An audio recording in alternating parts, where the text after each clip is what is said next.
Good morning. Welcome to Community Voice. I'm your host, Keith Parris. I want to thank everybody for joining us this morning. Good morning, Devo. Good morning, Harvey. Good morning, Nate.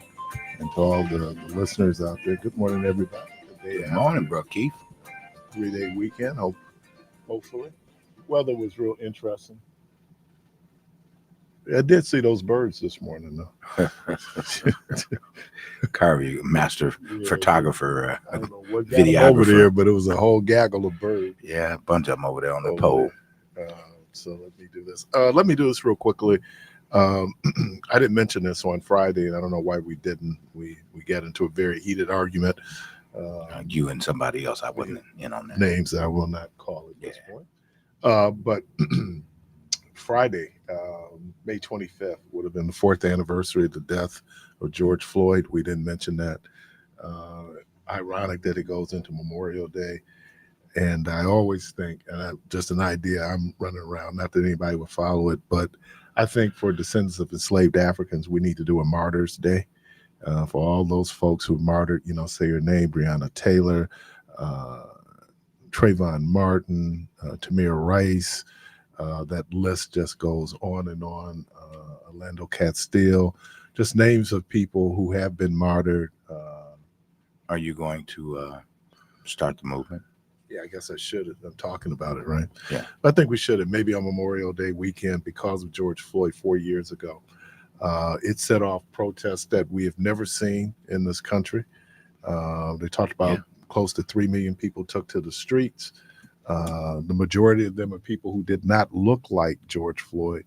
But the fascinating thing was everybody was doing right. Companies were coming out talking about diversity and equity and their commitment to diversity and equity. And we just saw all these outreach. We saw the protest in the WNBA, the NBA. And 4 years later, we're back to where we were before. And so if any gains were made, it seems like those gains were lost because people settled back into the status quo. And so again, 4 years since the death of George Floyd, we had a lot going on. 2020, it was something LeBron James, I think Kobe died in 2020. LeBron James, I think this was like in April, he said, could 2020 be over? That's just how tumultuous a year it was. We had COVID that year. And in the midst of all of that, we had the George Floyd. And then we also had our own case here. What's my guy's name down in Kenosha? Not Rittenhouse, but the other guy that the cops, I cannot think of, his family's pretty prominent. Cannot think of this guy now, who got shot by the police. He didn't die, but it sparked protest in the NBA. Remember, they were in the bubble, and the Bucks decided not to play. And that was 4 years ago. We're in a very different space and time now in terms of where we are. The fact that after 4 years of the Trump administration, there are still people who harken back to those were good times and good old days. Wrong. And so I just thought about that. But yeah, again, 4 years since the passing of George Floyd. And also Bill Walton. Everybody knows Bill Walton, the UCLA. I thought he had won 3 championships at UCLA, but he didn't, because when Walton was a freshman couldn't play. And I'm trying to think, was that the year? Would have been the year, maybe it was 69, 70. UCLA won a title with Sidney Wicks and Curtis Rowe. And that would have been against that year, or the Final Four was it Villanova, Western Kentucky, Jacksonville State with Artis Gilmore, and then UCLA. Also, so Bill Walton won 2 championships. His senior year, they lost to North Carolina State, David Thompson. And I think Marcus Johnson was a freshman on that team. Bill Walton went on to win a championship, 77, 78, with the Portland Trail Blazers, their only championship. Then He wins another ring with the Celtics, 86. He won another ring. I love Bill Walton up until he joined the Celtics. And it seemed like then he got on the team. Anybody knows his history knows that when he was at UCLA, he was involved with the anti-war protest. He was a hippie. Guy rode a bike. The Grateful Dead and him, they were like boys. And so he was really counterculture. And then he joined the Celtics. Well, there's no perfect life. But anyway, loved him. I always believed that that when, especially when he was doing the college broadcast, that sometimes he might have came in blazed. Excuse me. You know, he had to be smoking something because his conversations sometimes would talk about mental diarrhea do be all over the page. And so very insightful.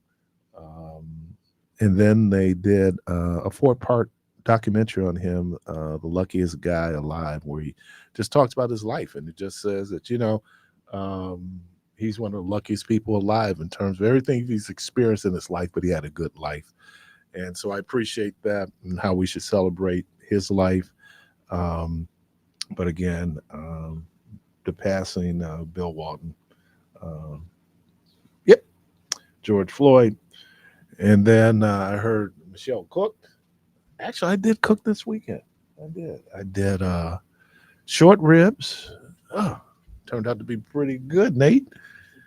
And then we had Rhonda had made a rice dish, and so we had that and short ribs and nice little sauce gravy. And then yesterday, I made lasagna soup, which was really good. So, not really. I'm not bragging on my own cooking. Oh, and if I can make this happen, I have registered my Sloppy Joe sliders for men that cook.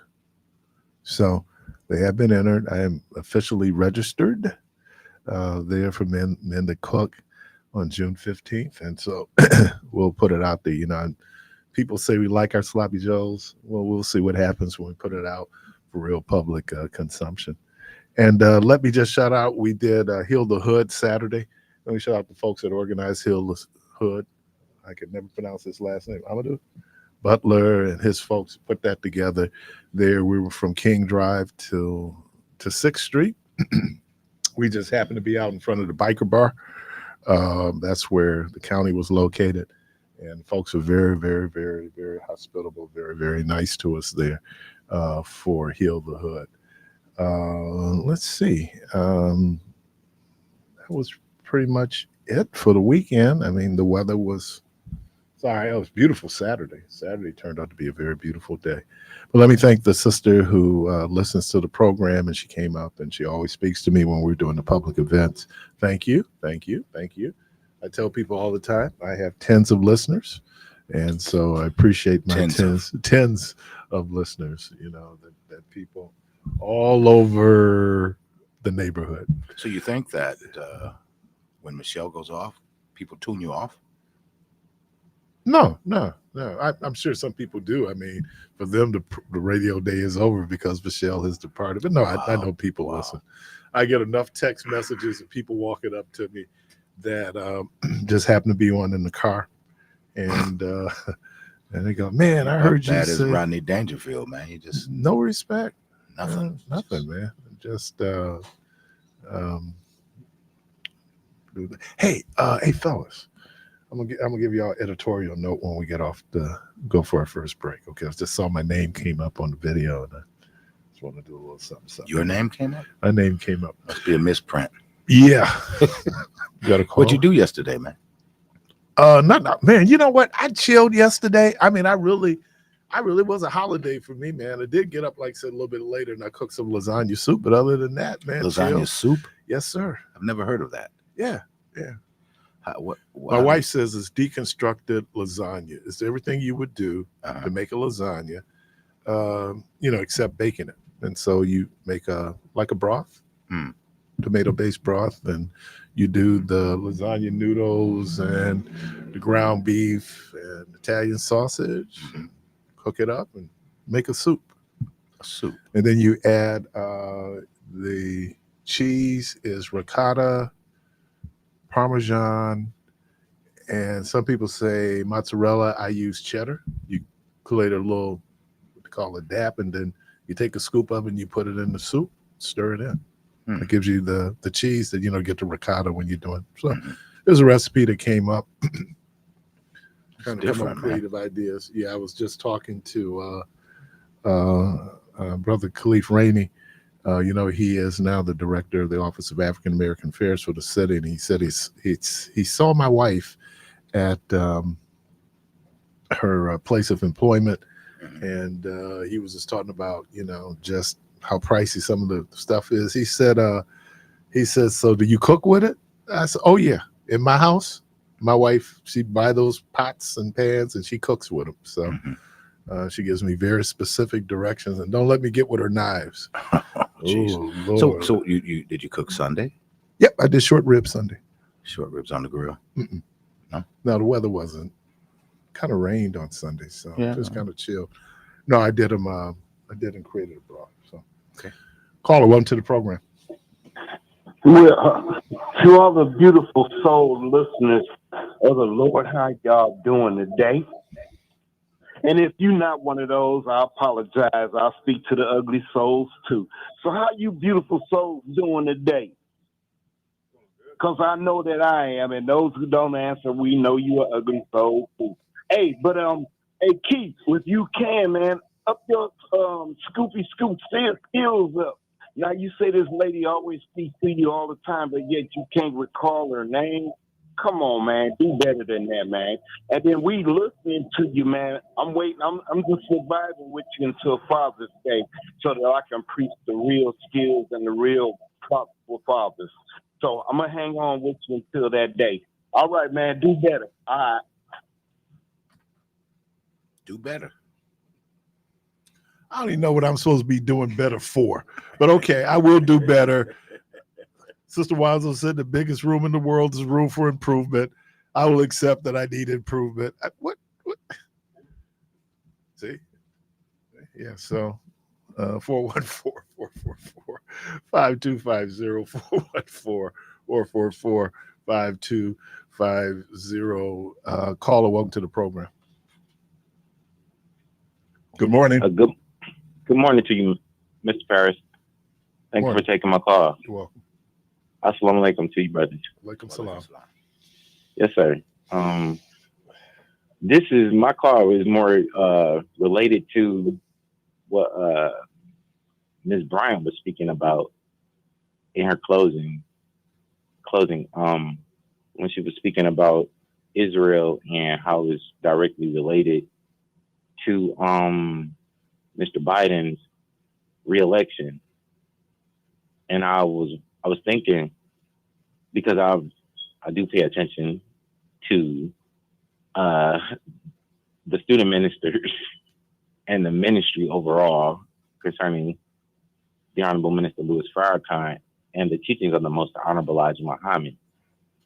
And brother student minister Ishmael Muhammad was speaking about the writing being on the wall, and I'm sure our state representative here, brother minister, student minister William Muhammad, I'm sure he has spoken on it in time immemorial, even before all of these things have taken place. But all in all, this is what I'm saying about many tekel farsim. I think that's Hebrew or something like that, meaning that the writing is on the wall, and that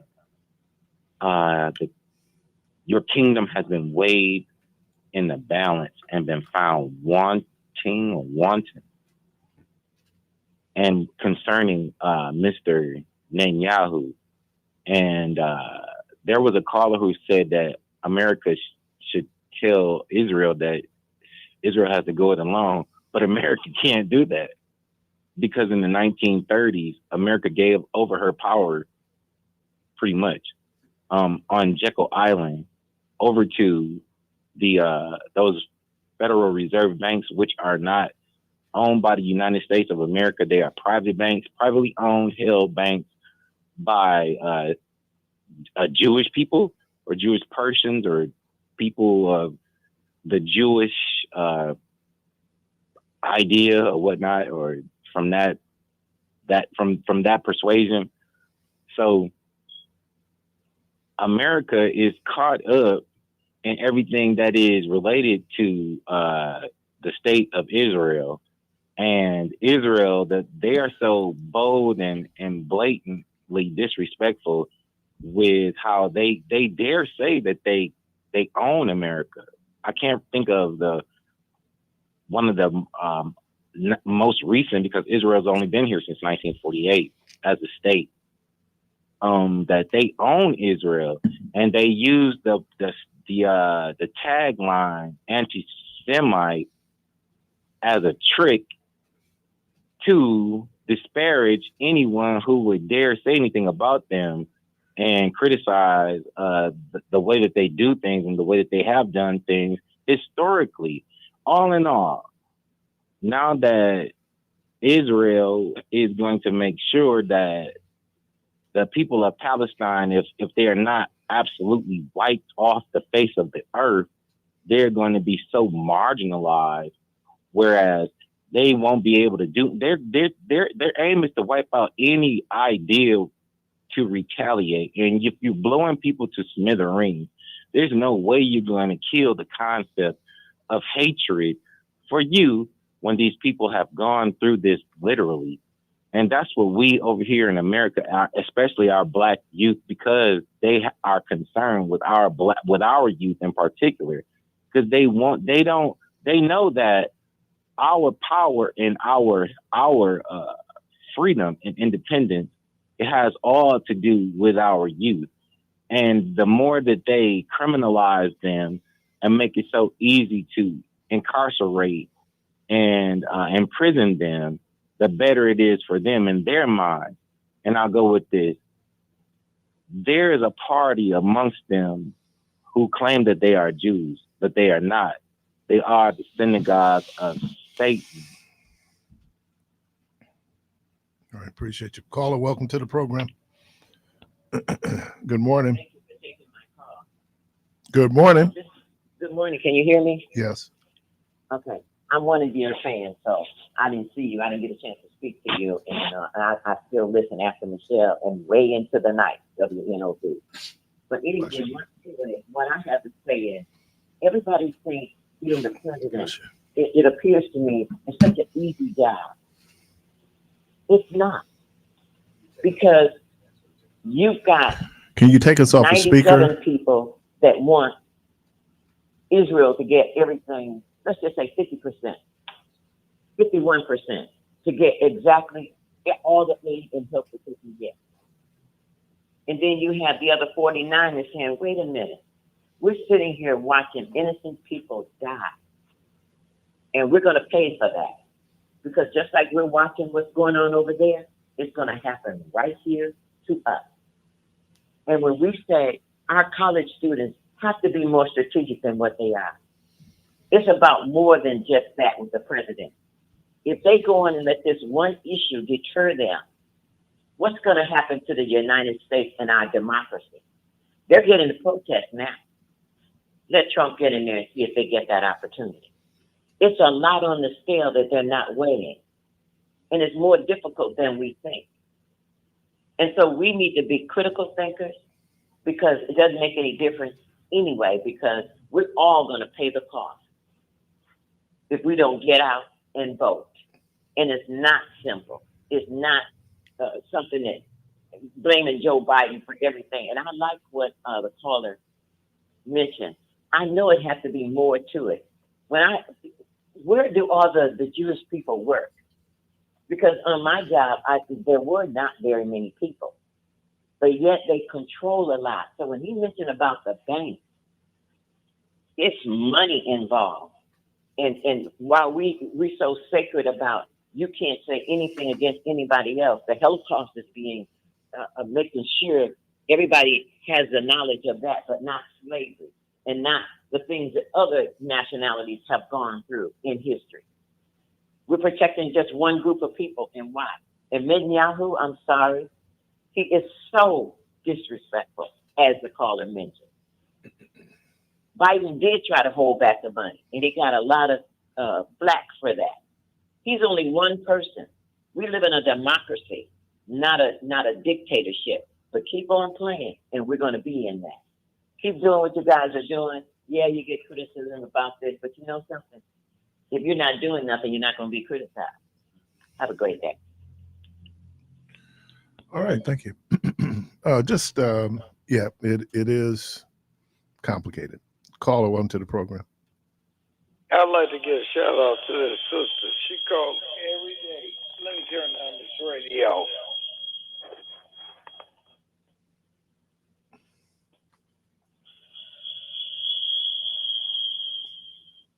I'd like to give a shout out to that sister. She calls every day to this radio station, but she be telling the truth, don't she? Sometimes. Y'all in agreeing with me sometimes. Silence. Oh, go ahead. Y'all out of order. She's usually right. Y'all out of order. Y'all know she elderly. Y'all out of order. Okay, man. Anyway, and Michelle A should be mayor or sister soldier of the black community. Y'all out of order. I feel that way. If y'all don't. All right. Shame on you, Keith. Former Parkmanite. Parkmanite. Jeez. I'm telling your mama. All right, man. Don't do that, man. I don't want to get in trouble. I got enough trouble in my life. Trouble in my way. I have to cry sometime. Gotta cry sometime. Trouble in my way. Again, phone lines open 414-444-5250, 414-444-5250. You're listening to Community Voice. We're going to take a quick break, and we'll be right back.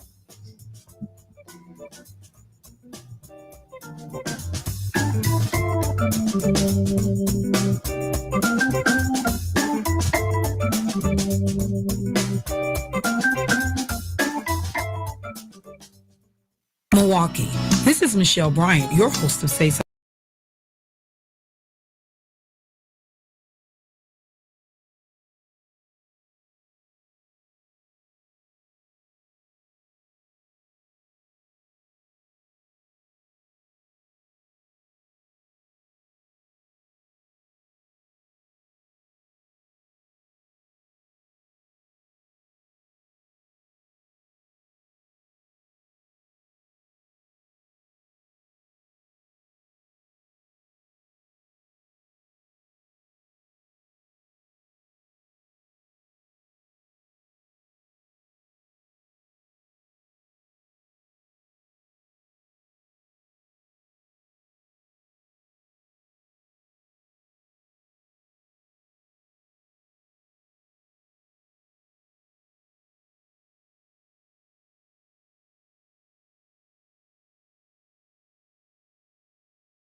You're inside Community Voice on WNOV 860 AM and 106.5 FM with your host, Keith Parris.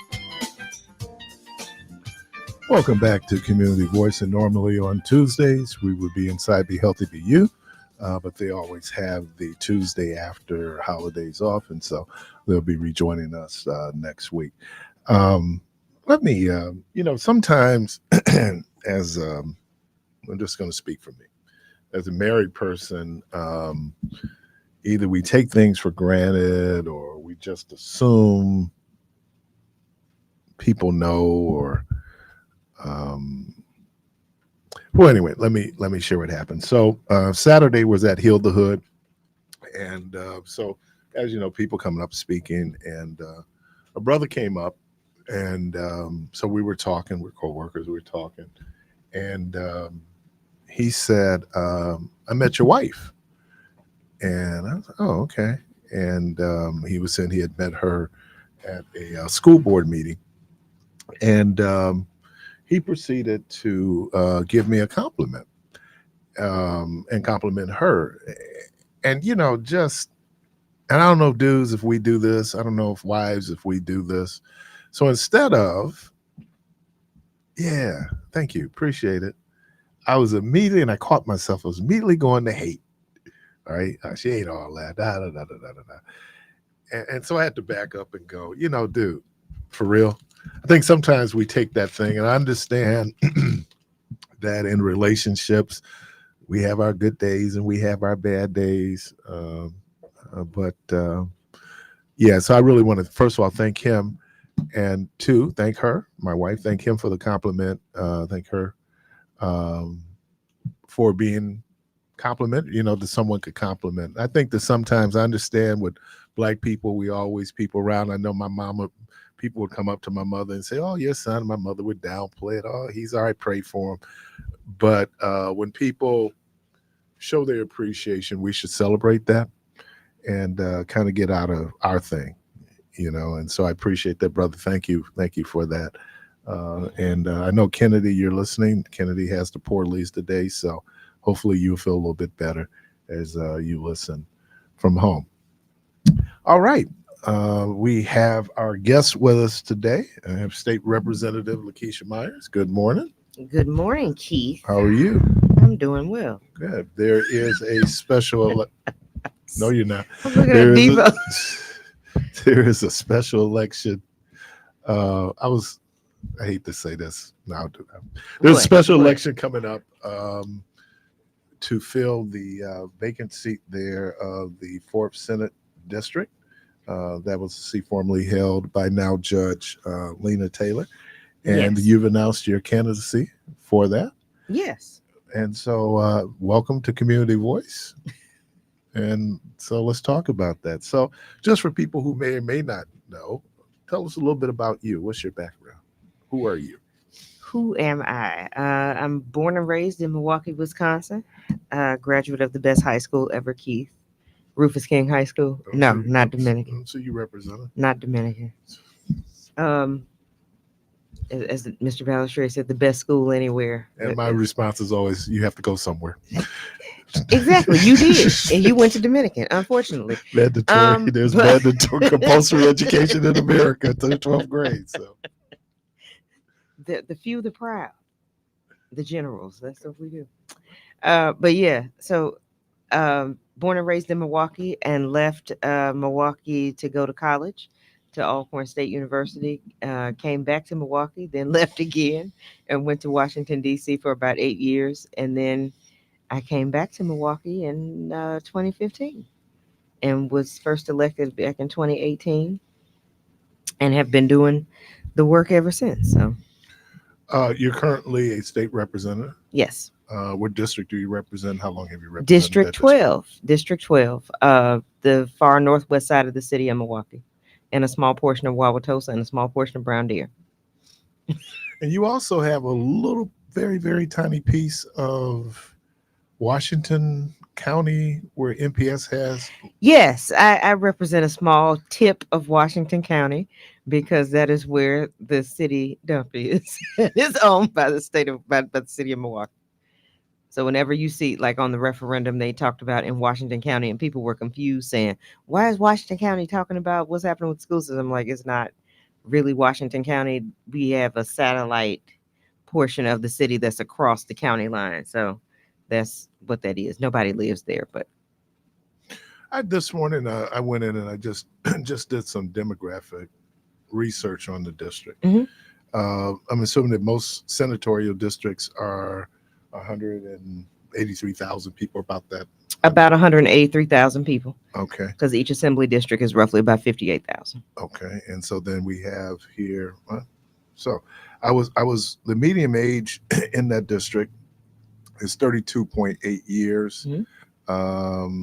The median age in Wisconsin is about 39.9, and then in the United States is 38.5, so it's a little bit young. Um, Population by age category, the majority of people live in that district, 58% are 18 to 64. Mm-hmm. Again, women. It's a good voting age population, right? Mhm. And then you have, which is kind of where we are statistically in the world, 53% of the district is female. When you look at the race and ethnicity, you have 25% is white, 60% is black, 5% native, 0% Pacific Islander, others is 4%, and then Hispanics about 5%. I'm looking at the income, and I'm doing this to kind of set this up in terms of the question I'm going to ask you in terms of representation. The per capita income is about $28,000. Median household income is about $47,000. Where, if you look at in the state of Wisconsin, per capita income is about $40,000, and in the United States is $41,000, so just significantly lower than the medium. And then the medium household income in the state is $72,000. Nationwide is about $75,000. Medium income there is about $47,000. The poverty rate in that district is 23.7%. In the state is 10%, and the country is 12.5%. Children living under the age of 18 in poverty is about 35%. And this number kind of surprised me. The number of seniors who are living in poverty is about 12% in that district. Yeah, I think when you look at the senior population across the board, you look at people who lose income because they're on now fixed income, so they don't have the earning potential that they had when they were working. Also, people who are working longer is a big issue across the board too. So based on what we just did, the district boundaries and what I described in terms of the demographics of that district, identify, that seems obvious, but some of the challenges that you see as a representative. First, you represented a portion of that senatorial district as a state rep. So how are those demographics, how do they impact or influence how you represent that district? I think it gives you a unique perspective to look at different issues through a different lens. When you look at even taking the current district that I have, you look at some of the highest earning people that were living in that particular district, because I have a lot of people who were state employees, city employees, educators Had to live in the city had to live in the city boundaries. So that was as far as you could go in that particular area. So when you look at the last 3 police chiefs have been my neighbors. So that's who my neighbors have been primarily, have been, folks that work in civil service.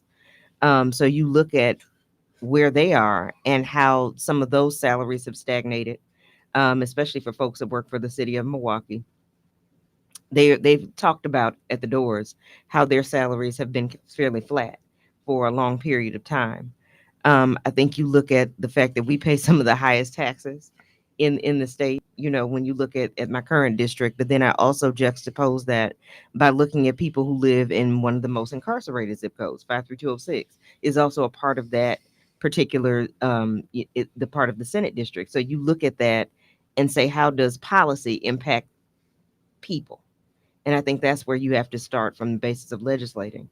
So when I talk about reckless driving policy, how does that impact a person that's on the lower end of the socioeconomic spectrum versus those that may be on the middle or higher end? Because you look at Lake Drive, that's a part of the district as well. So having to balance those the thought processes of people that live in the district. You have to take all of that into account. And I think that's would be something that I bring a unique perspective of how to balance policy and approach it from a different perspective than not just looking at it through a linear perspective. So when you look at it, it seems to skew towards a little bit younger. Mm-hmm. Certainly has its economic challenges. Oh, so absolutely. When you talk about policy, what would be some of those policies that you would champion or advocate for on a state level that would have a direct impact on the 4th Senatorial District? I think something that I think it was Brother Sheard that called in earlier this morning talked about home ownership. That's something, looking at home ownership policy. I think there are some programs that can be replicated from other states that have done it well to ensure that younger people are homeowners and give them the opportunity to do that.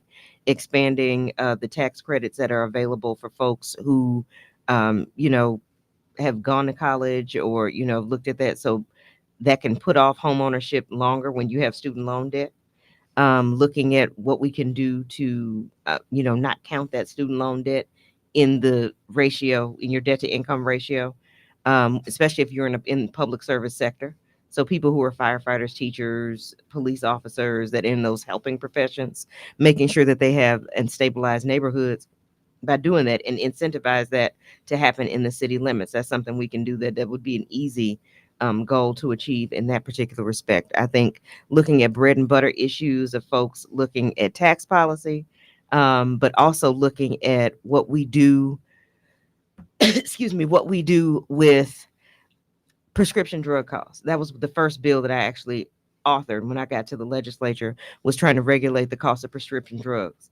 As you talk about the different age groups that exist in the district, as a person who's working, I now take care of my parents.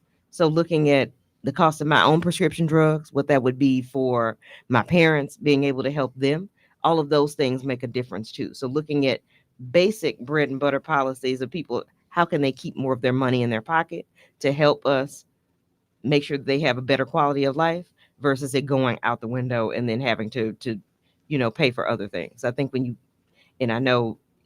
I think about the conversations that Michelle and I've had before about people don't want to hear about your in-depth tax policy. They talk about that going in the woods. But I think when you look at it from that perspective and understanding how much money is coming out of your pocket versus what you already pay for, that's something that I explain to people often. So when you talk about going to referendum, often going back and forth, you're paying twice. So I tell people that when I'm talking to them on the doors and explain to them why that's happening to them. So I look at that from that perspective too. What are some of the other challenges, and then how does that translate into policy? I know. You look like an old lady with your purse up. Hey, Aretha kept her purse next to her. I need mine next to me. And do we have security here where people just can't walk in the streets? I mean, just move my Walk purse. in, take your purse. Purse out the way. Somebody grandma with that big shirt. Dog, when she hold it, that's when you look like somebody's Right. big I mama. mean, it was just sitting here, not bothering when you anyone. got it in a bear hug, like. I'm like, what It is really, that? really was. It was blocking the sign. The sign. And we know we had We like WNOV. 20 minutes into the interview. I mean, what? I'm like, what? No, excuse me. That just kind of saunter in and Yes, yeah. saunter out. She's still I'm here. like, what? Yeah. Right. She's been off for an hour now. She really likes her work. You tell me something, I just got here. She's a pro. She loves this job. All right. So can we get back to my question? I'm sorry. What was the question? But- Now we're no, doing no. the furniture now. Look, everything's getting moved now. See what you started? Now, this would not be an issue if we weren't on Facebook and YouTube, right? This would just be going on the radio. Look, radio used So to be. she's standing there watching, and that purse was just, and it was just All bothering her. just What? irritating her. All right. Anyway, So, roadies, are we finished now with the stage? Can we get back to? They always talk about how that roadie would always have his 15 minutes of fame, like Yeah, run on he could get in come there. on, put the new guitar in, bring the guitar tips out. Who was that guy though when we went to see Genuine and Big Mo? Big Mo. Big Mo worked with Genuine. Big Mo's only job was to have a towel on his neck, around his thing, and then be on the stage when Genuine gets into the crowd. Big Mo. That's right.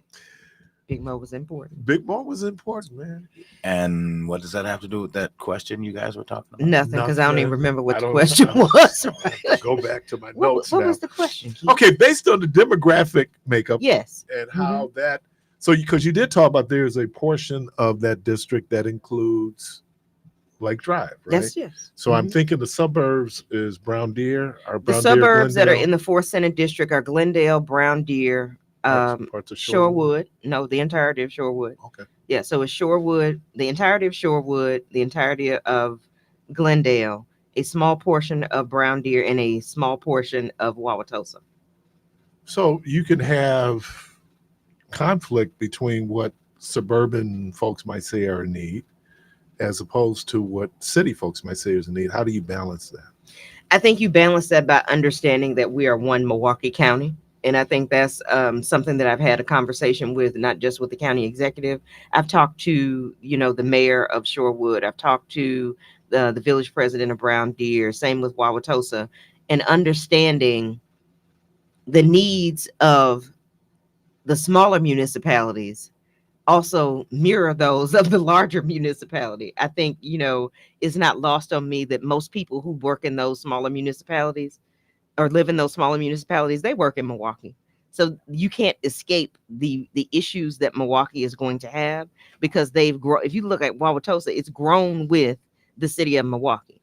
It only stopped growing because of annexation when we stopped in like the 50s. So when you think about that and understanding the economic impact of having Milwaukee County grow, they're putting in that same shared revenue pot. I think that was something that we saw this last legislative cycle in the Capitol, where they were singing all from the same hymn book. That needs to continue. And I think making sure that the ICC is aware of the issues that happen within the city of Milwaukee and understanding what they're paying into and what we collectively pay for is going to be kind of the next frontier of understanding how we attract services, retain services, share services, even in some spaces and abilities, and then lay the footprint of Milwaukee County being the hub for the state going forward. When you talk about transportation infrastructure, what becomes of the HOP as it moves forward and expands. And Mayor Johnson, those fare boxes, I'm still waiting up. We can have a conversation later. But anyway, You when think it's going to expand into? if you want Milwaukee to survive That as far an economic infrastructure, it has to.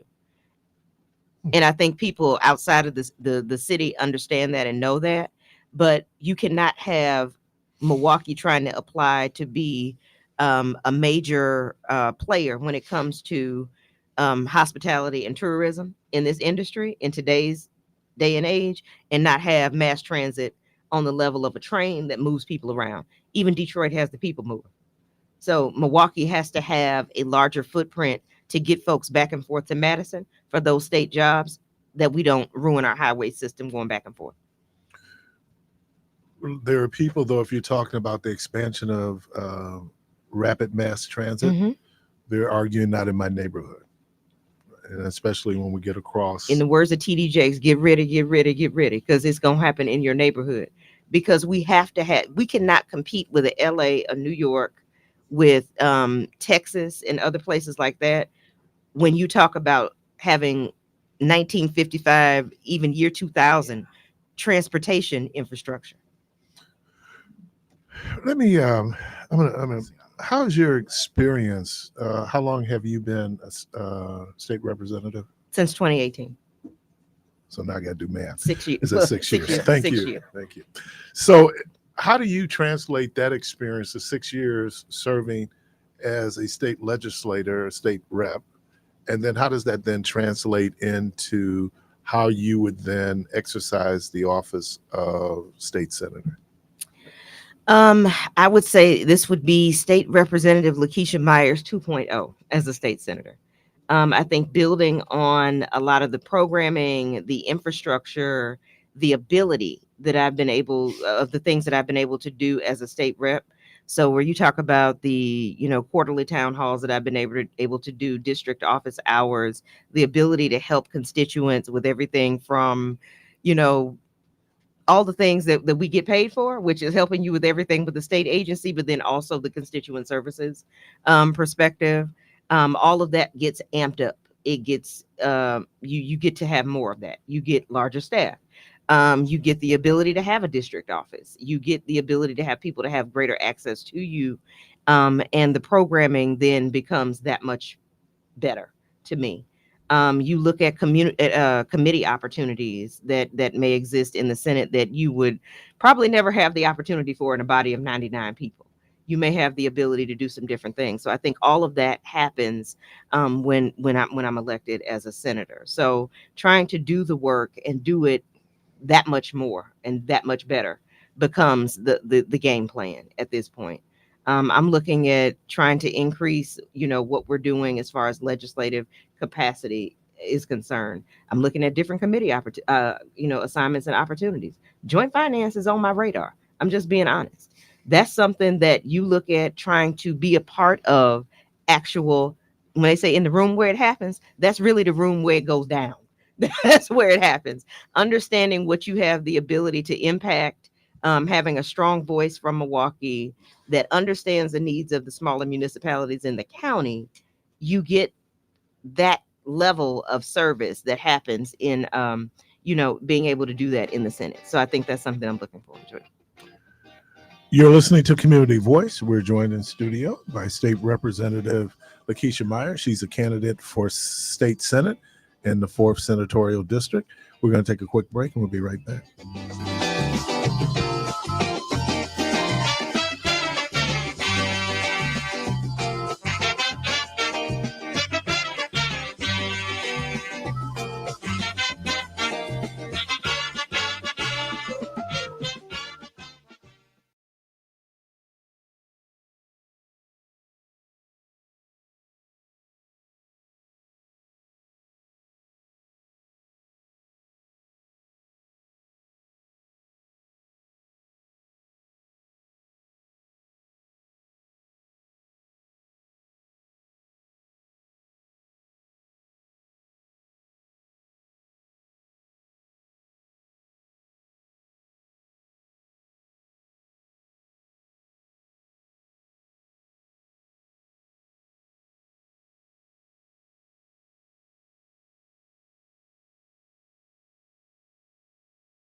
Welcome back to Community Voice.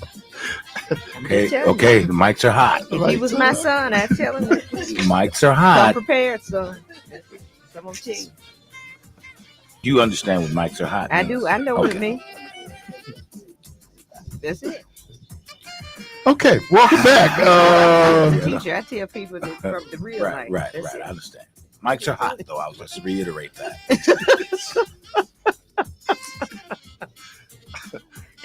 So you clear now, Carmi?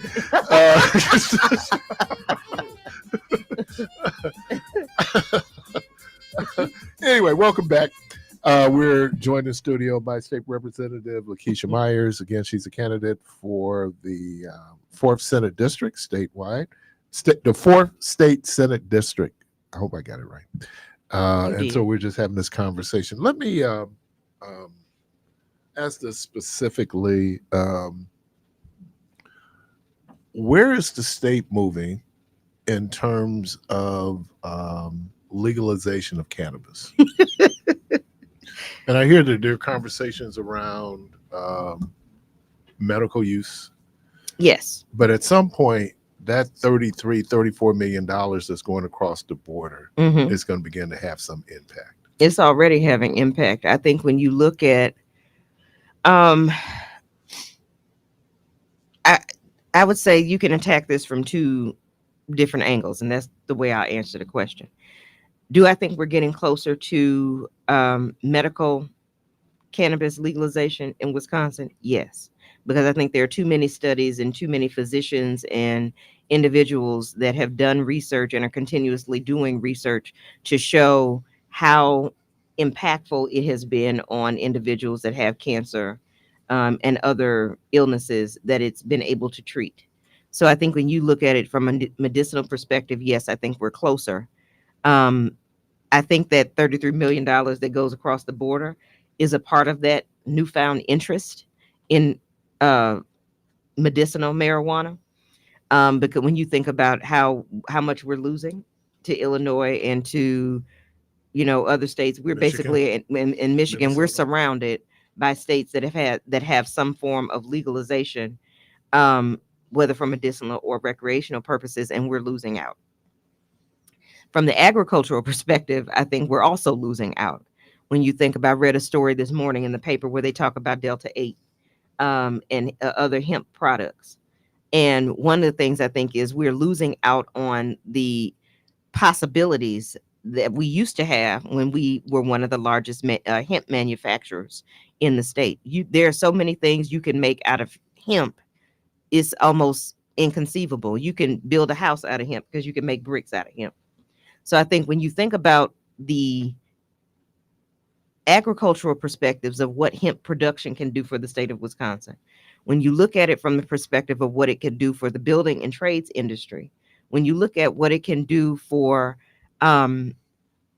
just the production and manufacturing piece of it, the creativity that can go along with hemp production, you can make hemp soap, you can do all these other things with hemp.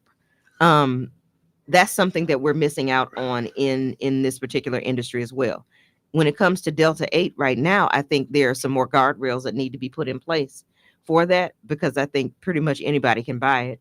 And I think they're seeing, younger people engage, and they're taking it in a way that gives the same effect of a marijuana, that level of the THC aspect of marijuana. So I think there are some things that we can do to have guardrails in place, but I do think that we are moving to a direction where you can see legalization. When you look at it from the federal level as well, I think when the declassification, strategies that have happened, in the last few weeks of it being reclassified as the type of drug is classified as, I think that will move us closer in that direction at the state level. But I think when you look at possibly the numbers that are coming out for the majority that will be happening in the future, as far as in the assembly, I think we're more than likely going to have an assembly majority that is Democratic in January. So I think you will start to see some different push and pull on the Republican side as far as what there would be more willing to have that would have been non-starters in the beginning when they had a full majority. couple of things. You mentioned the municipal. Mhm. But let's face it, a lot of people use cannabis because they like They do. the high. And they also have medical cards for it, as folks in California. When I went to California as an adult for the first time, I was with some friends and they were like, look, there go a weed store. Let's go in and see if we can buy some. So when I walked in and saw, it was like, if you have any of these symptoms, and they had everything from menstrual cramps to headaches on the list and everything in between that you could get a medical card for in California to apply for medical marijuana. I said, oh, I knew then. I said, okay, I see how, you know, how this works and how it could be lucrative for states to legalize for medicinal purposes. So it's not lost on me because, again, pain is subjective and any medical doctor will tell you that. So what they prescribe can be, you know, for you. It's how if you look at how opioids got, you know, to the point that they were, you know, prescribed and, you know, the level of control that people had then. So I think, again, when you look at pain and its management in a subjective form, you understand that what may work for you may not work for me as far as trying to manage said pain. What about recreational use? I think we're the same way because I think you get there because a lot of people in their management of pain it started because of a medicinal purpose. Now, whether you say I just like utilizing marijuana, we understand that exists, that population exists. I think it's the majority of the population. Hey, you know, but I think we need to understand why and how drugs were classified in the way in which they were classified in the beginning. That's a whole history lesson, and we ain't got that the kind of war on time, drugs and the fact that just what absolutely. you alluded to was the marijuana was considered a Schedule 1 drug. Schedule because 1 hippies drugs, used it in beatniks and you know, yeah. and so fentanyl, Mhm. Opioids are all Schedule 1 drugs. Mhm. And so it's been able to, I think the other piece of it is from a criminal justice perspective, if it is legalized for recreational use, then most states have gone in and vacated their marijuana, Those sentences, absolutely. marijuana convictions, you know, Yeah. taking them off. So, And I don't think you can do one without the other. And I always want to mention that when we talk about legalization of marijuana, whether medicinal or for recreational purposes, I'm not going to be a legislator that says we need to, you know, go to medicinal marijuana and not talk about, but wait, all the people who got locked up for possession of marijuana don't need to have those sentences vacated. They do. it is what it is. It's America. That I think is important only because I have heard some rumblings here there where they're talking about the medicinal use. Again, I think that because we found ourselves with the surplus, the economic need is not there. But at some point, you got to do the math. If you're looking at about about 33 million a year, if you just go over 10 years, right? That's close to $500 million that's going across the border, right?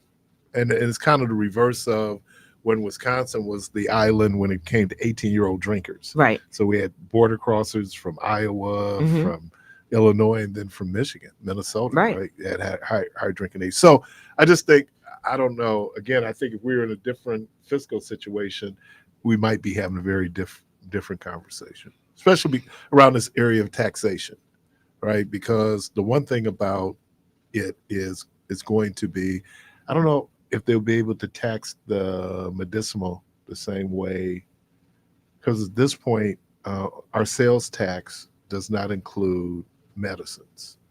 No, as far as I'm concerned, understanding doesn't. Yeah. So if you're doing it as medicine, if it's medicinal, then I don't know if you're paying taxes on it. I don't know if you should, because you don't pay taxes on medicine. Right.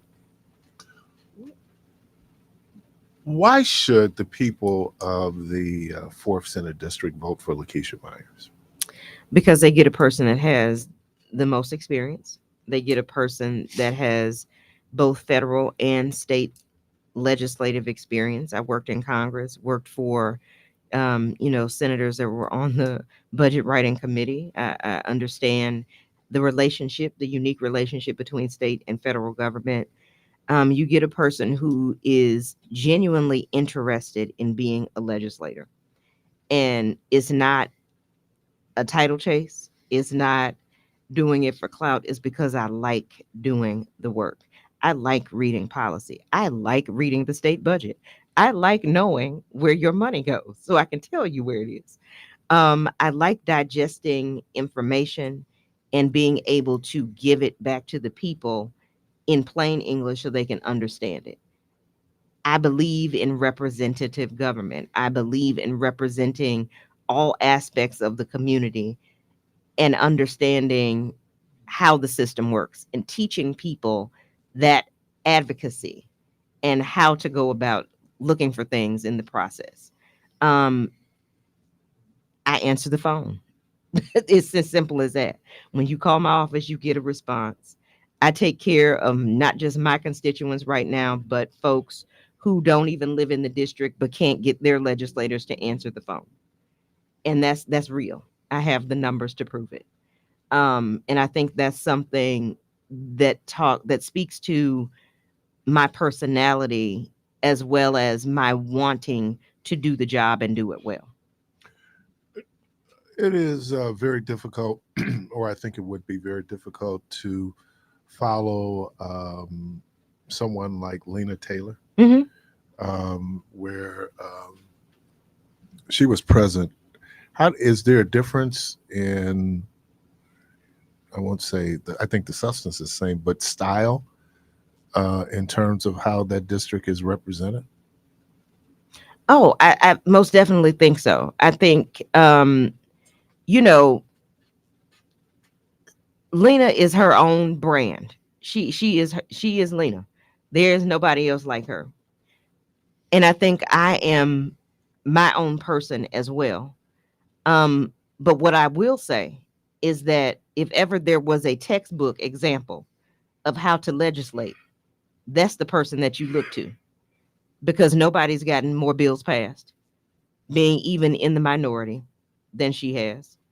I think there is nobody else who does constituent relations and service better than she has, and that's who I learned from. I will tell anybody, I worked for Lena. She gave me my first job out of college. And my first day, I was greeted with a folder, probably, this high, of constituent relations issues that she didn't have the manpower in the office to even cover. And she was like, all right, this is where I need you to start. Start here. And it was like, okay, start here doing what? Go through each of these and fix the problem. That was the mission. Solve it. You give somebody the benefit of having solved that issue, and I understand how to go through that process. No is not an answer that we can arrive to easily. And that's the way I operate my office now. Don't tell me no. Tell me how we can get through the process and come up with a solution. So, I mean, to arrive at a no, it means that you have turned over every rock. You've looked, and called every person that we know and folks that we didn't know to try to, solve a problem. And I think that's the level of tenacity that you have to legislate, especially for a district that is as vast as the 4th Senate District and that has as many people with different levels of knowledge and challenges that exist in the district. I received a text and some questions Okay. From a listener. Says, how well does she work with the governor, Okay. the state legislature, and the Wisconsin Economic Development Corporation related to Black business development funding and access to contracts for Black-owned businesses? All right. That's like 3 different questions. So I'm going to try to take them. So how do you work with the governor, the state legislators? Oh, no, it's all in the same. Yeah. I'll read it Just again. those different entities. Okay. And how they then impact Black business Black development businesses funding and and beauty access development. to contracts. Okay. I would say I work well with the governor. While we have not always agreed on everything, we've always had a mutual respect for each other and the ability to hear each other and understand differing perspectives. That's one of the things I appreciate about us having the governor that we have. We can agree to disagree, and we can do so respectfully. I think, we had some disagreements on redistricting in the past and how that looked for African American representation. We were able to work through those issues. I think when we looked and learned he's an educator, as am I. So trial and error is a part of the process, especially when you look at trying something new, like when you look at what happened with the People's Maps Commission.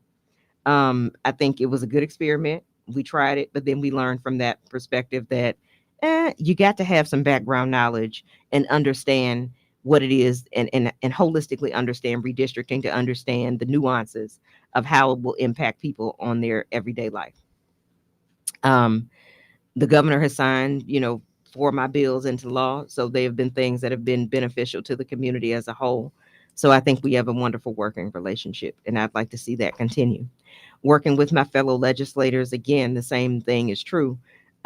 Working together with Republicans on the other side of the aisle who, we fundamentally disagree on probably most things in the Capitol, but you have to work with people and understand the ability to compromise to get things done. I've been able to successfully do that. Working with Republican legislators to get things done. So I think that's something that bodes well as far as reputation is concerned for me in the Capitol. It shows that I'm able to be brought to the table when it comes time for them to want to get things done.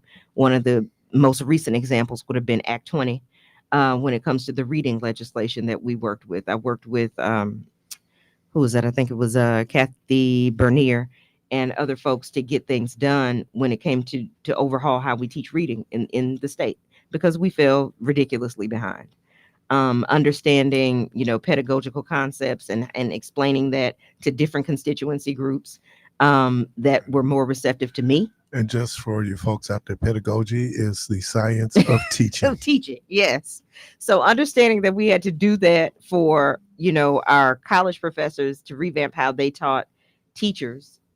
We had to get them on board. We also had to look at teachers in the K-12 system to get them on board and to come to the table to understand the process that was behind this. But I think the question they're asking is then how do we either get more Black businesses or Black businesses to do business with the state, and how, obviously, I don't know what the influence a state senator might have in that process? Teaching the process. Absolutely. So one of the things that we've done, have been working with folks in different businesses to give them access to opportunity. So I think working with the chambers, both the Black Chamber and the African American Chamber, continuing that relationship that we have, making sure that they are aware when we get items first that come to our offices about grants that come out. I send them to businesses in the district all the time. Walk people through the process of how to become a vendor with the state government. Going through VendorNet, even holding, seminars with folks at WEDC and how to make sure that you have what you need to be a part of that process. You can't be at the table if you don't even know how to play. So I think part of being a state senator is also doing that work and making sure that we have the forums necessary for our businesses and our business development agencies to help folks do that. So I think continuing that work is part of it. The other part is also making sure that they're aware of when these new grants and opportunities come out, not just waiting on the information to be sent from WEDC or any other agency to funnel down to the businesses that get it. Because all the time it's who you know, sometimes it's who you know and not, or they just say, go to the website and look. That's not good enough when you want folks to actually have access to this information in Capitol. In terms of business development, and I don't know if this is part of your district, Mm-hmm. but going from, I want to say 76th Street Mm-hmm. on Brown Deer Road up Mhm. to about 91st Street. Is that Mhm. all? Mhm. That's your That's me. district. So what does that business development look like there? I know that they're moving to raise the Old Northridge Mall. Yes, it's actually being torn down as we speak. So what do we do in terms, do we infuse state business development monies in that area Oh, absolutely. to expand businesses in that area? Mm-hmm. And I think some of that is already happening, especially through the Granville Business Improvement District. They've done a lot to help when the bid building, the Granville Connection, is actually almost done. So making sure that we have small businesses that can rotate in and out of that particular facility, making sure that we provide opportunities by creating things. When you talk about the Granville Blues Festival, that's something that was done specifically by the bid to increase prominence in the area for people to come travel and spend money in that area with businesses that are in that area. So you got places like Mr. B's and, other places that actually are smaller businesses, but they attract people to come to the area all the time. And they have large followings that they're able to sustain and help businesses in the area. They do a lot as far as like with youth. The businesses in the area have started to help with youth, like our youth sports league that's in the Northwest side. They sponsor a lot of the kids that do sports in that area. So it's, again, that small town feel that exists right there on the far Northwest side. As we wrap this up, well, you already gave us one little bit of nerdness. What? Well, yeah. I mean, you enjoy reading budgets. I mean, do. Well, that You got to know where the money resides. yeah, that's a nerd thing. That is a nerd thing, Okay. but I am Give a us two other nerd things nerd. that you do that you might be considered a nerd. Mm-hmm. I take that with a badge of honor. Okay, so you got two more things. Academic life was what got you noticed in my house. Oh, really? Yes. Oh, so that's interesting. So what else? Give me. You got reading budgets. Mm-hmm. What's something else? That I just like to do. Yeah, well, that's a part of the job, but yeah. I mean, but some people don't. Obviously, I don't care what level of government you're on. Most people don't read the budget. Hey, if you want to find out, keep your job, you should read. Right. I mean, I'm amazed at how people who have to vote on the document hadn't really read it in any when detail. you realize, and I'm just saying, legislators, period. I've seen it at the federal level as well, and there are some long documents.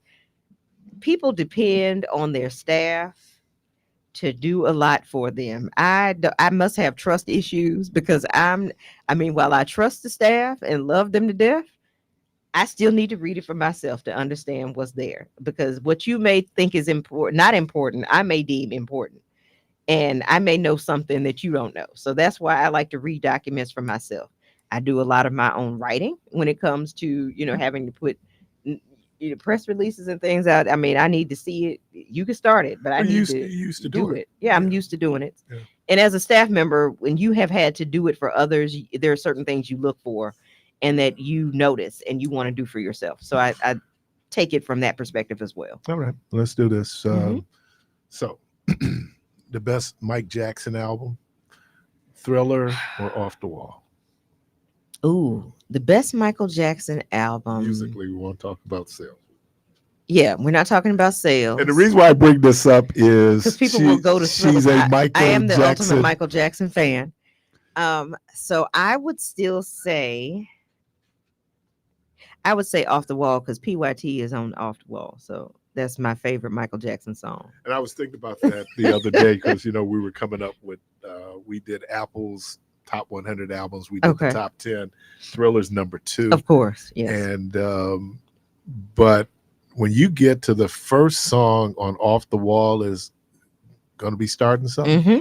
And I don't know how many parties I went to back in the day, and that was the one that started the party. It's going to start the party. Okay, so I agree. I think that musically, Off the Wall is more diverse than, but obviously the commercial success of Thriller. Yeah. And I think one of the commentators who, as they were putting together that list for Apple, said we should not lose the musicality. Oh, absolutely. Based on this commercial appeal, because a lot of people, you went commercial. Well, you're in the business of selling records. Exactly. And I think when you look at the fact that Michael did a lot of his own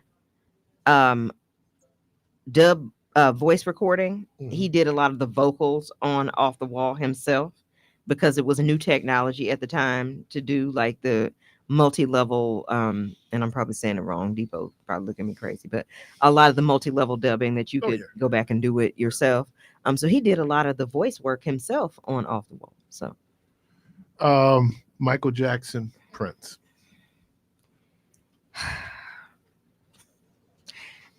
I personally cannot pick between the two of them because they were both beloved to me. Now, by virtue of who I thought I was gonna marry back in the day, it was Michael Jackson. I was more in love with Michael than Prince as a person. I don't know what that was about, but yeah. I had this whole dream I was gonna marry Michael Jackson. It was the whole thing, but that didn't work out. So you thought when he's singing Pretty Young Thing, he was singing It was me. It was me. That was it. It was it. It was me.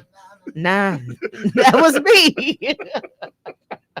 And Michael was the first to say tenderoni. I want to just be clear about that. Tenderoni. Yeah, he used tenderoni in PYT before Bobby Brown. So that's another person I cannot criticize. you can't criticize Mr. Bobby. The king Brown. of R&B, baby. The king of R&B is Bobby Mr. Brown. Bobby Brown. That's right. That's self-proclaimed king. His wife, anytime Whitney Houston, who was the voice she was on drugs. of a century, she was on drugs. who told you she was using the king of R&B. I'm gonna trust Whitney over anybody else. She was The using king of R&B, reliable Bobby. source. Yes, she was Especially reliable. at that source. point in her Lovers' life. eyes are blessed, only see the best. That's right. She was in love with the When man. I tell you, hey, Not at that time in her life, she would have not have been my Bobby go-to. said, Right. hey, Bobby has been getting down ever since He's Jealous Girl. He's a better singer. Ever since Jealous Girl on the Popcorn Love album. He's a better I've been singer. a New Edition fan. That I was just watching Behind the Music, and I guess VH1 did Mm-hmm. Behind the Music, and so I was watching Belle Biv DeVoe, that's right. and really and listening Mhm. to New Edition. I thought the movie gave us illuminated, but this really gave this particular thing on Belle Biv DeVoe gave. Those three guys were like considered background singers. They said the people considered, even though they were great singers. Yes. They were great singers. And then that whole piece when Ralph Tresvant was getting ready to leave the group, it was just amazing. But even Ralph when I'm Tresvant listening, believed the headlines, and he should not have. what's that? Mm-mm. He did all right. I mean, He did okay. You need a man with sensitivity. Tell me another song. A man like Don't need a world with a whole lot of money. No, yeah, it was funny though, because when you say that, give me another song. I was thinking about Give me another Orange Juice Jones. Orange Juice didn't need no. He made some other songs. I don't know. don't need another one. Oh, shit. Because I was talking about J.D. Salinger. Okay. He wrote Catcher in the Catcher in the Rye, Rye, the only book he ever published. and the only one we know. The only one we know, but it's considered one of the best books ever written. That's it.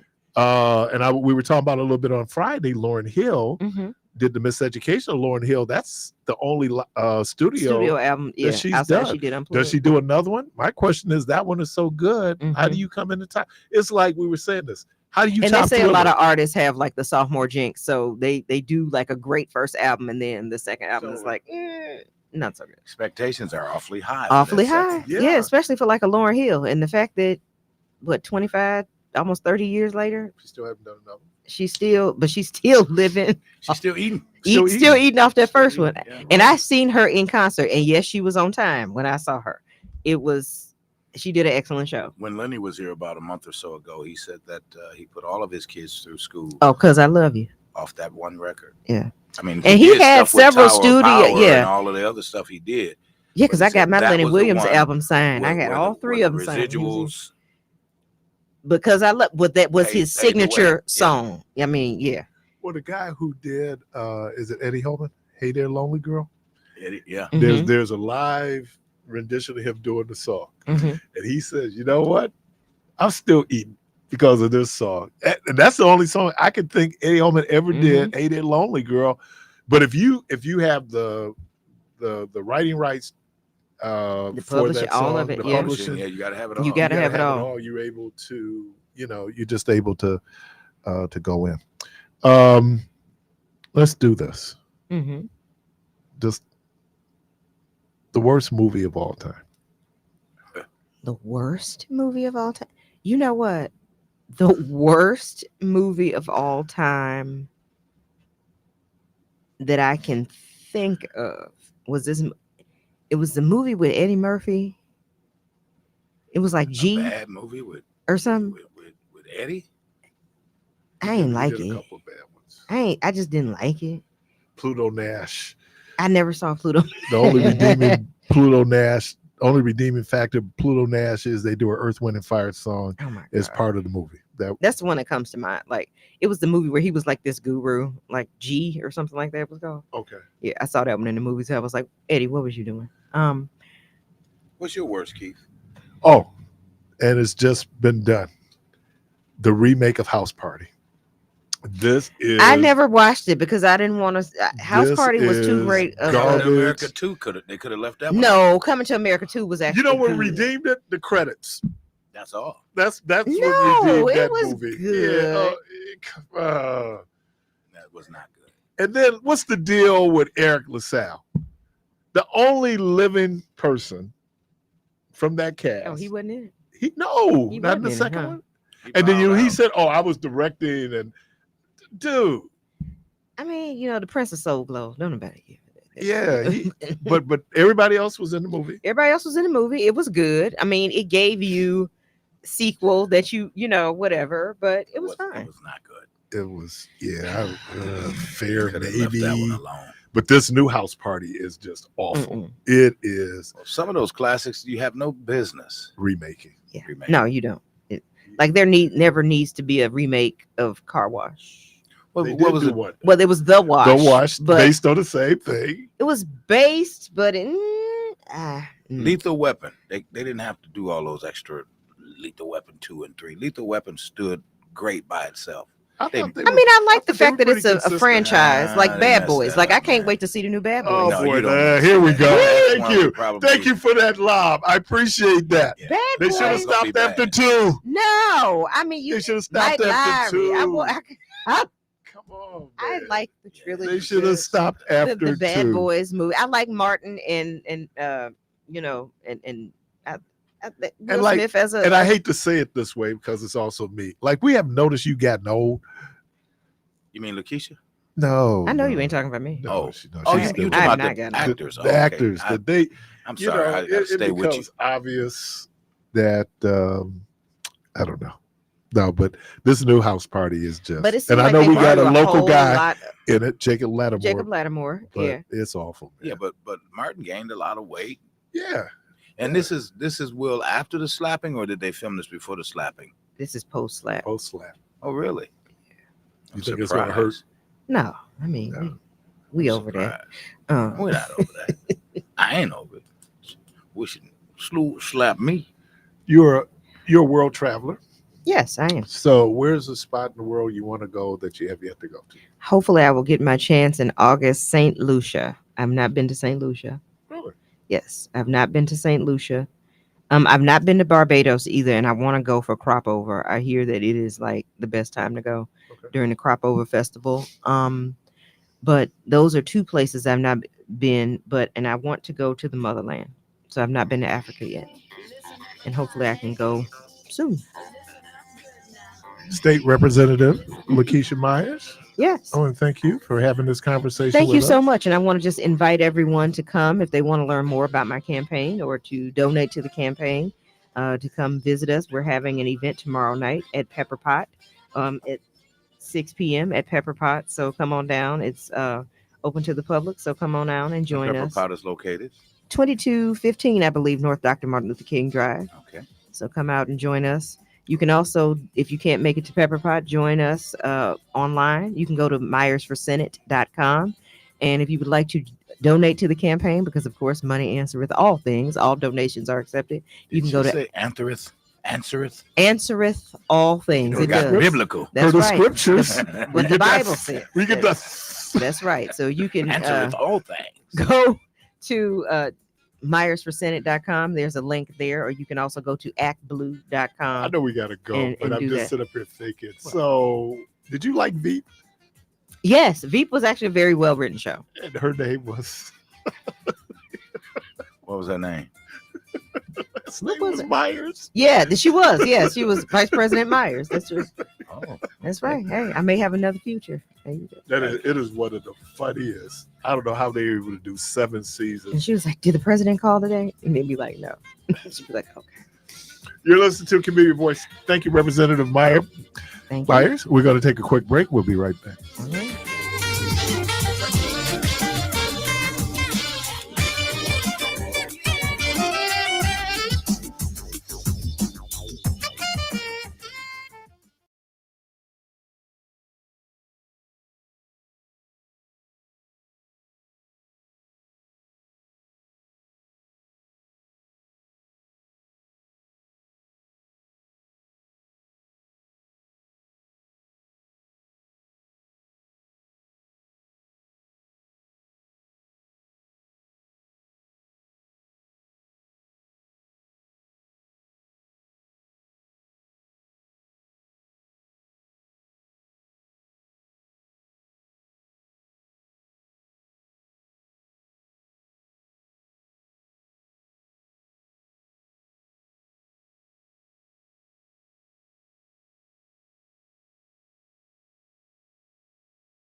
414-444-5250, 414-444-5250. And as we do equal time, certainly the other candidates who have announced, you Good more than morning, happy mother. to have you. Can I speak to my mother right quick? Sure man? can. That's her waving out there. That's my mother. Is that out your there mom? Yeah, that's mama out there waving. Hey, mama, how you doing? That mean they ain't listening. Oh yeah, I guess they is listening. Yeah, waving back. What's happening? Okay, I'm sorry about that. Now going back we to your good. show We now. I good. just No, we're good. we want to acknowledge your mother when she ride by the window. And Oh wave man, at you. yeah, definitely. Hello, Mom. You see the little white lady? That was my mother. Okay. All right. You gonna skip right over that, right? No, because I got one too. Your mother white? No, she light though. She light yeah, bright. You said She that, light right? bright. Yeah. That's what I calls her. That's my mother. The light bright, the blackest person on the planet was my mama. They must be out shoplifting this morning. She don't get out much unless she's going to get something. Yeah, my mama, boy, she was so militant. I could tell when we had to go to the bow ties because my mama was militant. What you mean y'all had to go to the bow ties? I don't understand. Elaborate. Please elaborate. We're going to get some nation knowledge. Did you put that in your vocabulary, Parris? That nation knowledge. That Elaborate. Yeah. Elaborate. Yeah. Yeah. I'm just sitting there thinking I have the Asiatic black man. I'm just, and my mom would just, and I'm telling you, my mother let me go and hear the Honorable Elijah Muhammad. My mother, that blackness thing was real, and mama still is real with my mama. And so, and I say it all the time, we can sit up here and gun, rank, cut on each other. I'll never make a observation about dark complexion. Never, ever. We were never, ever allowed to disparage dark complexion. She just wouldn't let us do it. Is it a certain level of darkness? Because no, the darker, some dark ones though. Yeah, my mother, the darker you were, the more beautiful you were. That's how my mama operated. So, thank you for my mother taking us to see Dick Gregory when we were really little, right after the open house marches. And like I said, it was always a certain level of African affirmation, black love in our family.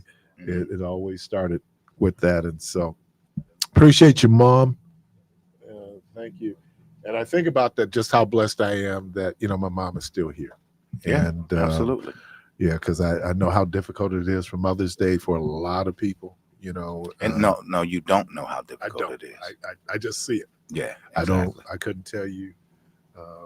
I, again, as well as yourself, am blessed, as you just noticed, to have mom. And again, it's hard to even imagine, life without. So,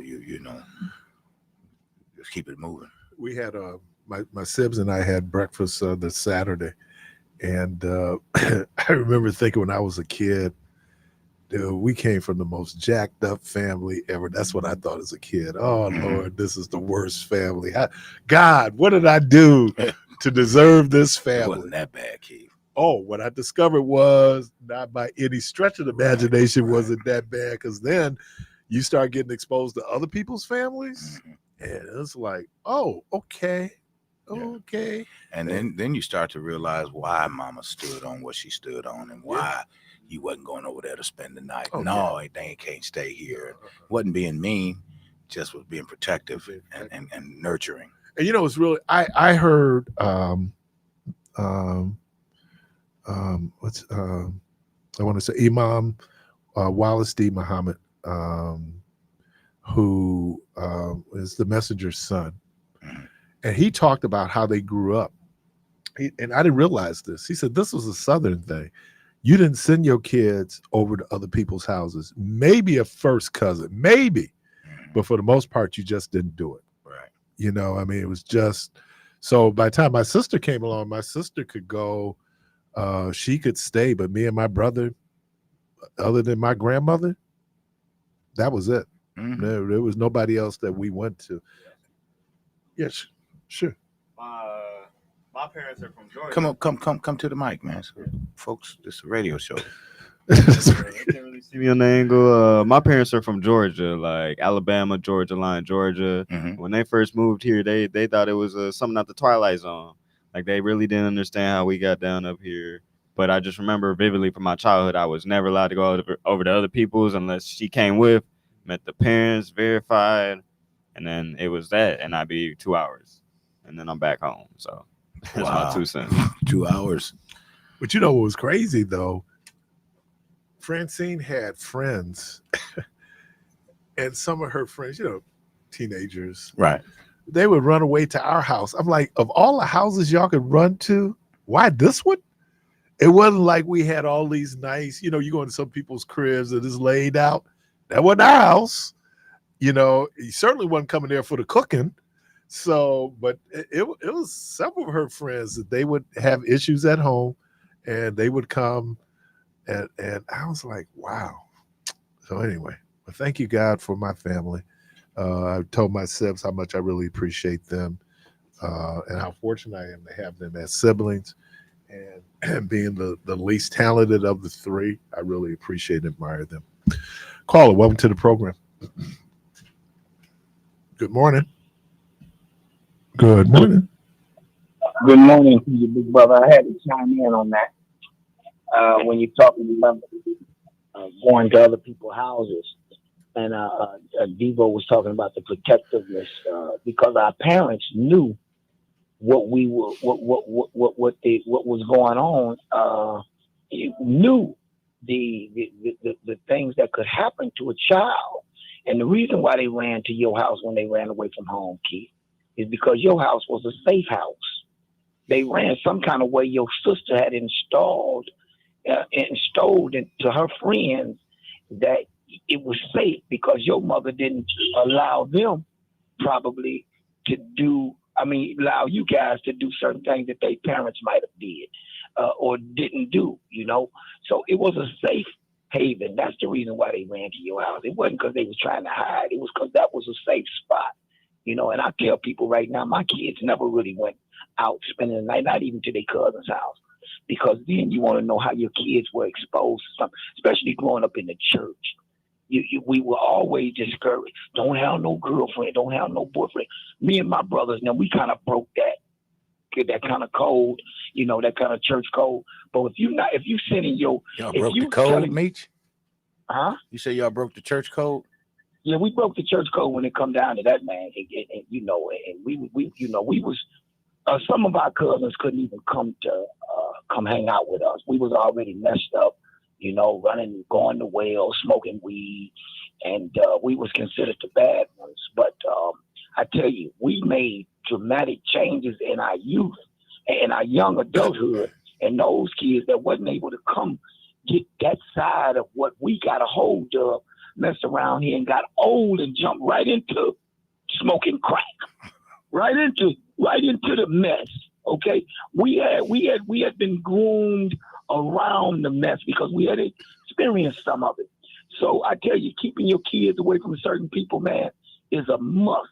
And right now in this climate, we must realize something. This is how certain things breed. They can't breed like heterosexuals, me and you.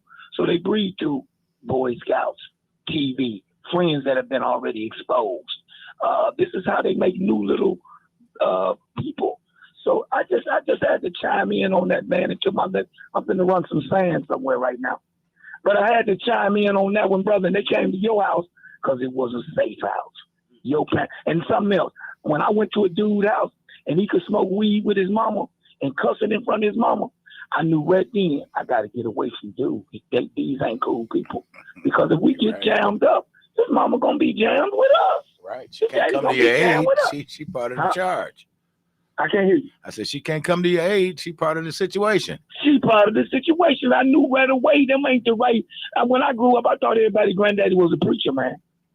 Yeah, I thought every old man was a preacher.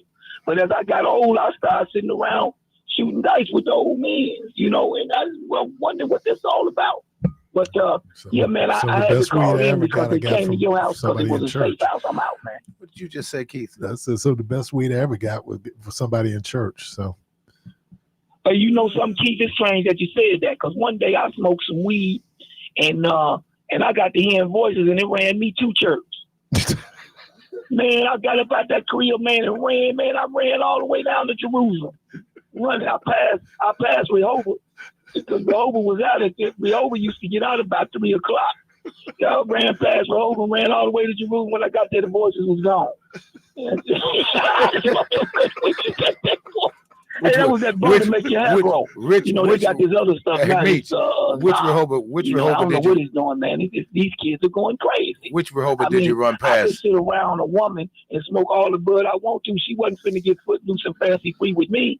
But nowadays, man, they say they smoke that czar and that loud, and them girls, man, get butt naked. No, so let me ask you a question. Wait a minute. Hold on. Let me ask you this question. So is it cool for adult children to smoke weed with their adult parents? No. Hey man, as old as I am, I ain't never. You know what? I had never heard my children. What about having a beer?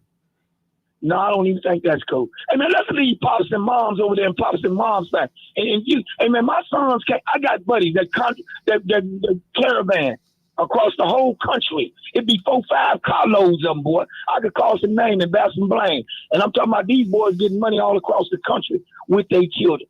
This one got a baby he got a baby by his daddy. The daddy done got a baby. Got a baby by his baby mama. The baby mama got. I mean, it's just a mess, man.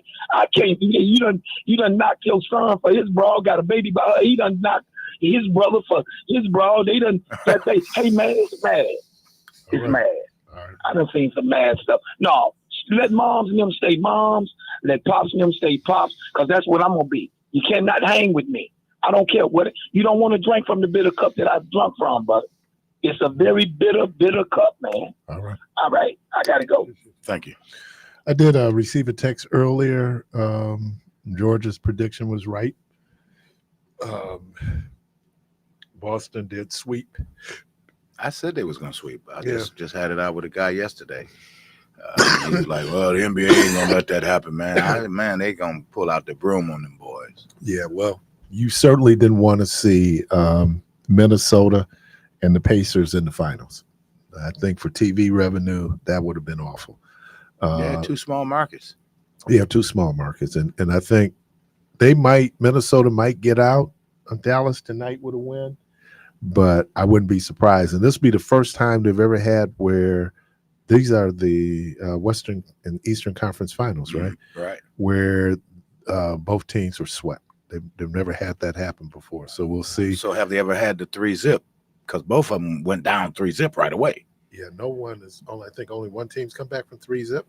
It won't happen tonight. It won't happen. Now they could win tonight. I don't know if they're gonna win the series. Minnesota, they won't. They won't. I mean, you know, one thing I've always noted, I hate it when it happens in any sport, is when a team gets too much time off. They seem to lose that first game coming back. Yeah, you get too much rest, and the other team is still wound up from having to go further in. Well, I think the fact that Halliburton was hurt, they still didn't stand a chance. Well, I think they would have all those games, you know, up until what was it, last night or the night before the game before. Those first two or three games were decided by 4 points total. So it's been a close series. You know what it came down to? Mistakes. Oh yeah, and turnovers. Experience. Yeah. So again, it that one guy. And somebody says Drew Holiday is going to be the difference, and he was last night. He has been at the end of the game. Yeah. He was the difference last night. So. I don't know what's going to happen tonight with Minnesota and Dallas, but I do. What do you got? It's over. You think it's over tonight? Mm-hmm. Caller, welcome to the program. Good morning. Good morning. And y'all might know who this is. The Reverend Doctor. Just in case we don't. The Reverend Doctor. But I have a question for Debo. Yes, sir. Is you a doctor? No, sir. You is a doctor. I just laid an honorarium on you. Okay, well, thank you, sir. I take that. You have to take it. Yes, sir. Take it. And the doctors don't always have to go to college. They just have to be recognized by other doctors. Yes, sir. And just bestowed an honorarium. I think you are quite a masterpiece on that stage in your job. Well, thank you. And you do bring those blues. Well, thank you on that too. And you do add a professorial addition, what you call it, to the conversation that goes on at NOV. Mm-hmm. And another thing, I'm going to put you on this too. NOV should give college credit for listening to this program on a regular basis. And y'all can get that did if you want to. But Keisha Myers should be on the team. And y'all, and Michelle Bryant, and y'all have a good one. All right. Thank you, Doc. Appreciate you, man. Now you need to address me going forward as Dr. Debo. Dr. Debo. You know you what? guys hear that, Carvey? Did you hear him to go, yeah. Mm-hmm. This guy, he's awful sharp, man. Let me, it's something that Dr. Ward said, and I shouldn't be so sensitive, but I am. Sensitivity. But I had read this scathing article on WNOV, and particularly how one particular person had left the station. And I remember the writer of the article said that when this person left, there probably would never be another complete sentence on WNOV. I was like, yeah, man, I just got here. Yeah. And so I feel very good. It became my little mission here is to, as much as we can, elevate the conversation to a level that we learn a lot, but the learning is done in such a way that people are comfortable in their learning. And so, I've seen or heard talk show hosts who be very condescending to their listeners, but I clearly understand that college education doesn't mean that you're intelligent. Now, it should be an indication. And so what we have is that we believe that people somehow who are college educated are so much more intelligent than people who are not. That's not true. And what I've discovered is that the intellectual insight and the wisdom that I get from the callers on a daily basis says, you know what? We have to keep this at a certain level. So I appreciate that. Thank you, Dr. Ward. We work hard. Now, we can be trifling. But yeah. Caller, welcome to the program and enjoy it too. To a level. Shalom, family. Hey, what's up? Hey, Dr. Stingley?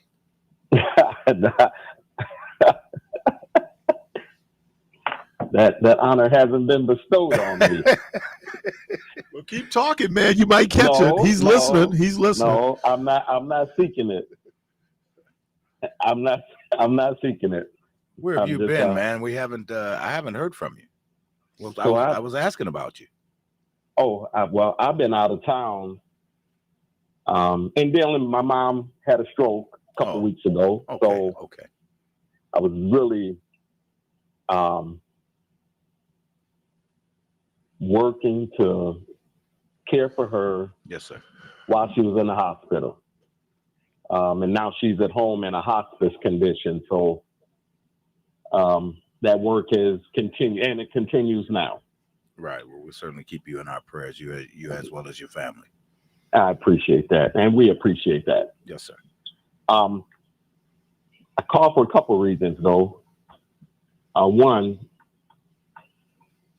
that honor you just got, take it seriously, because Dr. Ward,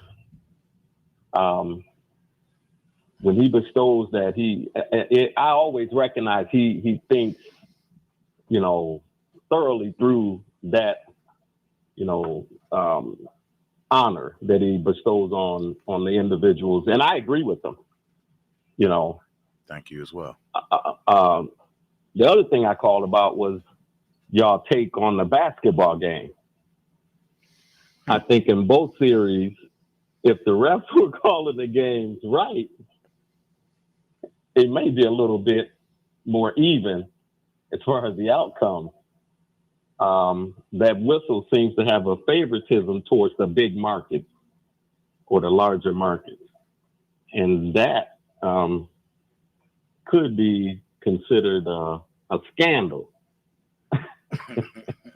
How long have we been how long have we been in the playoffs and now we get the NBA conspiracy? Normally we get that at the beginning of the playoffs, but here we go, the NBA conspiracy. You kind of put it out there. You kind of alluded to it yourself when you said that they didn't want two small market teams. Absolutely. That's exactly what I'm talking about. But if you look at this series though, Craig, between Boston and Indiana, I think 7 points has separated them in the 3 games that they played. It's been a close series. But again, as I and Halliburton hadn't played the last 2 games. Mistakes that they made. Right. Absolutely. Exactly. Is that the referee or is that the player? So think about, I'm going to give you one play in particular. When Jaylen Brown smacked the little that should have been a flagrant. That should have been ejected for anything that. Over the he hit his head in his face. Was that Nimrod? Oh, it was deliberate. Was it Nimrod? Who did did he hit? In the face? I forget the little Caucasian guy, and it was very aggressive. Oh, McConnell? Oh, absolutely. Yeah. Oh, absolutely, it was. He hit him in the face. He couldn't hit him hard enough. I hate McConnell. He couldn't hit him hard enough. Go back. See, there you go. You was like he deserved it. Wait a minute. And what was Angel Reese talking about? That she got clotheslined. He is a Danny Ainge, but still, you can't allow that kind of thing to happen. Well, don't be talking crazy. Yeah, because that it may have not been as rough as it looked, but it looked rough. It looked hard. In real time. First, it was a shot to the face, and then he landed on his behind. Right. But but the ball's up here, and you going at my face. Absolutely. No, he wasn't trying to hurt him. No. Oh yeah. Well, he slowed it down. He was trying to knock that boy out. This is the playoffs, man. Ain't no layups. That's right. There's no layups. To knock him out because he knew that this he's a menace on the court. Like a gnat. Yeah, that's it. Here we and go. We got to get rid of him. He's heady. He's a coach on the floor. Hey. He's also a liability on the floor. And Jaylen Brown was trying to knock him out. Well, you know what? No layups. He bagged it up and then threw it directly into his jaw. Like, yeah, let me knock him out while he and nowhere near the ball. So I mean, I'm just keeping wasn't that Grayson Allen on what was it on Gecko? What was the guy's name? Greco from Chicago. They still hate Grayson Allen in Chicago because he took old boy out. I mean, hey, that's that favoritism. But then Dr. Myers, I'm going to go with this. Dr. Myers should be running for governor rather than state senate. Because the way that sister responded to your question, she could be running their state and it would be in a lot better situation and a lot better hands. I'll be out. Peace, family. Peace. You're listening to Community Voice. We're up on the last break of the program. Oh, no, I'm signing out. Oh, I got to go. Yeah, so let me thank State Representative Lakeisha Myers. Let me thank Dr. Debo. Let me thank Harvey, Nate. Thank you again, gentlemen, for all the good work that you do here.